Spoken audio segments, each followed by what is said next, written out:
में विपक्षी दलों के व्यवहार की। पहली बात है नीतीश कुमार जी की। मैं आप सबको बता दूं कि मतांतर और मनांतर में फर्क होता है। देखिए, मतांतर हो सकते हैं, एनडीए में हमारे जितने बंधु हैं हमारे बीच मतांतर हो सकते हैं, यह लोकतंत्र है और हम उस तरह की फ्लेक्सिबिलिटी देते हैं। लेकिन जहां तक मनांतर की बात है उसका सवाल ही नहीं उठता है। हम सब मिले हुए हैं, हम सब जुटे हुए हैं और हम सब का एक ही लक्ष्य है, देश का विकास। जहां तक विपक्षी दलों की बात है, शुरुआत में बोलने पे मैं किसी को टोकता नहीं हूं, लेकिन एक सवाल मेरा है, उसका जरूर आप जवाब दीजिएगा। मैडम, बिल्कुल आपने बहुत सुंदर भाषा में इस बात को बोला कि मतांतर होता है, हो सकता है मनांतर नहीं होता, लेकिन नीतीश जी ने एक डिमांड तो करी है। क्या आपको लगता नहीं है, जब आपके सहयोगी दल कह रहा है, जो एनडीए में पार्टनर है एंड दैट पार्टनर इज उनकी कैबिनेट में भी रिप्रेजेंटेशन है, क्या आपको लगता नहीं है कि यह विषय महत्वपूर्ण है? क्योंकि प्रहलाद जोशी को जो मैंने सुनी बाइट, वो कह रहे हैं this is a non issue. देखिए, मुद्दा विहीन विपक्ष तो है, ये तो हम सबको मानना पड़ेगा। और जहां तक पेगासस की बात है, बहुत स्पष्ट तरीके से कहना चाहती हूं कि इस विषय में केंद्र सरकार ने अपना आभिमुख्य उपस्थापित कर दिया है। 50,000 नंबर का अर्थ नहीं है कि 50,000 नंबर पेगासस स्पाईवेयर से संक्रमित हैं।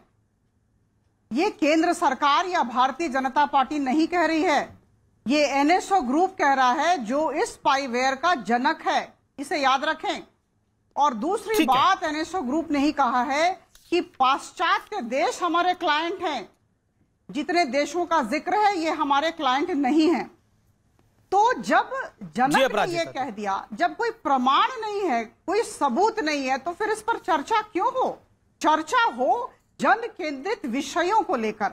देखिए, महंगाई को लेकर चर्चा हो, कोरोना को लेकर चर्चा हो, स्वास्थ्य को लेकर चर्चा हो और किसान को लेकर चर्चा हो। हम सब बैठे हुए हैं और हम सब चर्चा चाहते हैं। प्रधानमंत्री जी ने कहा है सारे सांसद तीखेदार और धारदार प्रश्न पूछें। और मैं आपको अनुरोध करती हूं, मुझे 30 सेकंड की मोहलत दें। जी मैडम। मैं लोकसभा में सांसद हूं। 3 दिनों से रूल 193 के अंतर्गत हाफ एन आवर डिस्कशन के लिए प्रार्थना की जाती है। श्री प्रेमचंद्रन जी लगातार कोरोना के विषय में बातचीत करना चाहते हैं, अपनी बात रखना चाहते हैं और सरकार को उत्तरदायी करना चाहते हैं और हम इसका स्वागत करते हैं। हम लगातार अपने लिस्ट ऑफ बिजनेस में उसे रख रहे हैं। आप आज का भी लिस्ट ऑफ बिजनेस देख लें। हम चाहते हैं कोरोना पर बातचीत हो, सरकार हर एक प्रश्न का उत्तर देने के लिए तैयार है, लेकिन विपक्षी दल बातचीत करने के लिए आगे नहीं आ रहे हैं। मैडम, बिल्कुल देखिए, क्योंकि इस पैनल में 2 मेंबर ऑफ पार्लियामेंट है, तो मेरा अनुरोध ये रहेगा, और 2 वरिष्ठ प्रवक्ता है, मेरा अनुरोध रहेगा कि एक एक करके सब अपनी बात को रखें और उसके बाद संक्षेप में रखें। ये मेरा अनुरोध रहेगा। मैं प्रियंका जी का रुख करता हूं। प्रियंका, आप भी मेंबर ऑफ पार्लियामेंट है। मेरा सीधा सवाल यह है कि बीजेपी कह रही है कि हमारी प्रायोरिटी लिस्ट में, सरकार कह रही है हमारी प्रायोरिटी लिस्ट में कोरोना है, हमारी प्रायोरिटी लिस्ट में महंगाई है, हमारी प्रायोरिटी लिस्ट में देश की जनता का भला है, लेकिन विपक्ष की प्रायोरिटी लिस्ट में सदन ना चलना है और तीसरा मोर्चा खड़ा करना। सबसे पहले मैं अपराजिता जी की बात को काटना नहीं चाहूंगी, पर उनको सत्य और तथ्य से अवगत कराना जरूर चाहूंगी। ये कह रही हैं इनका एजेंडा ये है। आप अगर बिजनेस जो टॉपिक्स आते हैं राज्यसभा से हों या लोकसभा से हों, उसमें कहाँ चर्चा कोविड की हो रही है? कहाँ पे लिखा है चर्चा महंगाई पे होगी? कहाँ लिखा है कि स्टेटमेंट जारी होगा या डिस्कशन होगा नेशनल सिक्योरिटी को लेकर? कहाँ चर्चा हो रही है वैक्सीनेशन की कमी की? कहाँ चर्चा हो रही है महंगाई की? आप मुझे बताइए। लिस्ट ऑफ बिजनेस आता है, आप सभी के पास आता है, आप कभी भी गूगल कर देख लीजिए अमीश जी। ये सिर्फ हमारे राज्यसभा एमपीज या लोकसभा एमपीज के पास नहीं आता है, ये सब देशवासी देख सकते हैं क्या आ रहा है। एजेंडा इनको बस यही करना है कि जो मुश्किल सवाल हैं, प्राइस राइज को लेकर, फ्यूल प्राइसेस को लेकर, अनएम्प्लॉयमेंट को लेकर, इकोनॉमी को लेकर, जॉबलेसनेस को लेकर, आप लोग यहाँ पर किसानों के अधिकारों की बात कर लीजिए, आप नेशनल सिक्योरिटी की बात कर लीजिए, इनके पास जवाब नहीं है। तथ्यहीन हैं, सत्य से ये इनका कभी इंट्रोडक्शन दूर दूर तक नहीं हुआ है, इसलिए इस तरीके के आकर तर्क दे रहे हैं।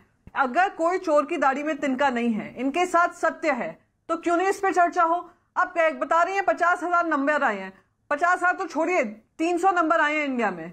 जो पेगासस की लिस्ट आ रही है, 300 लोगों की लिस्ट आ रही है।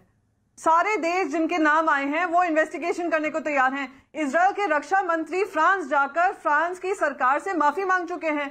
इजराइल जहां पे ये एनएसओ है, वहां पे उन्होंने खुद ने इंटरमिनिस्टेरियल ग्रुप बनाया है, उन पे छापे मारकर, एनएसओ के ऑफिस में छापे मारकर जो भी उनके सरकारी कामकाज से सारे रोके गए हैं। यहाँ पे दुखदाई बात यह है कि हमारे देश के आईटी मिनिस्टर बन गए हैं स्पोक्स पर्सन फॉर एनएसओ, वो बन गए हैं एजेंडा ड्रिवन काम करना जो एनएसओ का काम। प्रियंका, मैं आपको रोकना चाहूंगा, जब वो सदन में बोल रहे थे तो टीएमसी के मेंबर ऑफ पार्लियामेंट ने उनका कागज फाड़ा।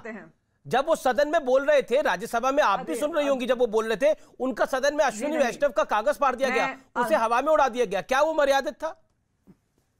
जी नहीं, मैं यहाँ पे मर्यादा और क्या पोजीशन होनी चाहिए ऑपोजिशन की, इस पे चर्चा करने नहीं आई हूँ, क्योंकि उन पे कार्रवाई हुई और कार्रवाई के बाद उनको जो इसमें इन्वॉल्व थे, देखिए मैं अपराजिता आपके बीच में नहीं बोल रही थी, प्लीज मुझे कंप्लीट करने दीजिए। वहां पर चेयरमैन ने उनको सस्पेंड कर दिया।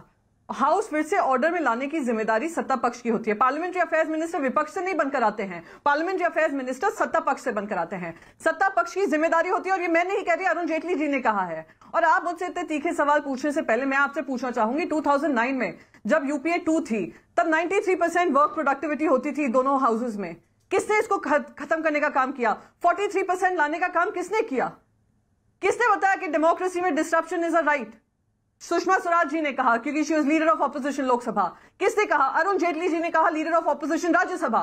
तो अगर आज देश की जनता बात करना चाहती है फ्यूल प्राइसेस पे, देश की जनता पूछना चाहती है महंगाई पर, देश की जनता चर्चा करना चाहती है ऑक्सीजन की कमी पर, देश की जनता चर्चा करना चाहती है सदन में होगी ना प्रियंका जी पर, वैक्सीनेशन की कमी पे, आप क्यों नहीं होने देंगे? वैक्सीनेशन की कमी पर चर्चा तो सदन में होगी, तो सदन तो चल नहीं रहा है। बिल्कुल आपकी सवाल वाजिब है, लेकिन वो चर्चा तो सदन में ही होगी ना मैडम। अपराजिता, मैं आपको मौका दे रहा हूं। पहले प्रियंका, विनम्रता से आपसे रिक्वेस्ट करूंगी जी, विनम्रता से आपसे रिक्वेस्ट करूंगी, आप जो लिस्ट ऑफ बिजनेस आता है वो पार्लियामेंट्री अफेयर्स मिनिस्टर की तरफ से आता है, लीडर्स ऑफ द हाउस से चर्चा करने के बाद आता है। विपक्ष के लीडर्स ऑफ द हाउस बार बार कहे जा रहे हैं कि इन मुद्दों पे चर्चा हो, क्यों वो लिस्ट ऑफ बिजनेस में नहीं आ रहा है? आप जरा सवाल सत्ता पक्ष से पूछिए। अपराजिता, प्रहलाद जोशी सिर्फ कह रहे हैं, leader of the house Piyush Goyal सिर्फ कह रहे हैं, या फिर सरकार के मंत्री सिर्फ कह रहे हैं? आप लोग बिजनेस में, रेगुलर बिजनेस में उसको डाल नहीं रहे हैं, आरोप ये है। क्विकली इसका जवाब, फिर अजय आलोक और अलका। मैंने अपनी बातचीत शुरू की थी, तो मैंने यही कहा था, माननीय सांसद प्रियंका चतुर्वेदी जी के प्रति मेरे मन में बहुत श्रद्धा और सम्मान का भाव है। शायद उन्होंने सुना